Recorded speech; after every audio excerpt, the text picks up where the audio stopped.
Hey, Ryan Phillips here from Bold Music, and today I am showing you some chords on bass. Now, the ones I went over in the article are a power chord, then we're going to use an interval, which is just two notes that have harmony, and we're going to add an octave to the top of that. So it's not really a full chord, but you get the point. The next one after that is going to be a major chord, a major D, and a major C. And these are actually the same chords that are used in the song Polly by Nirvana. And I think it's a great opportunity to show people how you can incorporate chords on bass, make it sound pretty cool. And here it goes. So the first chord is this power chord. We're going to start on the 7th fret of the A string, and you're going to have the 9th fret and 9th fret of the D and G string. So it's going to sound like this. And if I can get my hand in the shot there, I like to rest my thumb on the top string to give it some support and make sure I don't actually play it. And then I swipe through with my fingers, kind of flamenco style for people who play guitar. Just like that. And you can practice it a couple times. Easy enough. The next chord, we're going to slide up to the 9th fret, the 10th fret, 10th fret, and the 9th fret on the D string. So 10 on the A string, 9 on the D string, and we're going to hit the octave. So the same note, but a whole octave higher. And that sounds like this. Or played as a chord.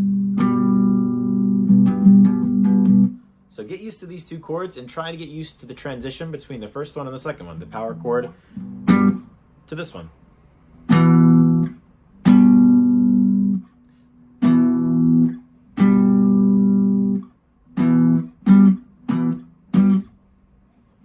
The next chord up we got here is actually going to be a major chord. It's going to be the 1st, the 3rd, and the 5th of a D. So normally if you're playing guitar, you would bar this chord, but on bass it sounds a little mucky. You having that low note in there kind of makes it sound a little bit eh.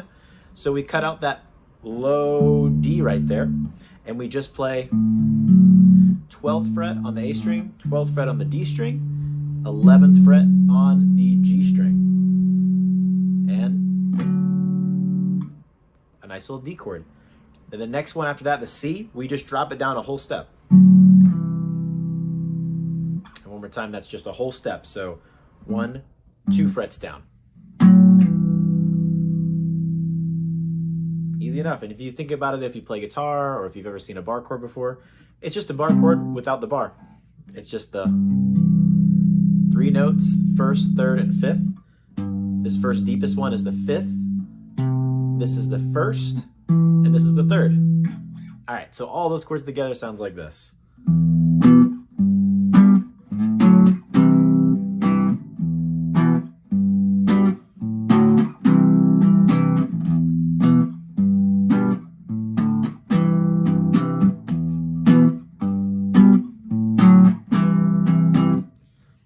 And that is basically what they play in Polly, but on bass it can sound pretty sweet. You add some distortion, you get that kind of low end gravel that you want without mixing too much with the guitar, and I think it's a pretty awesome thing to do.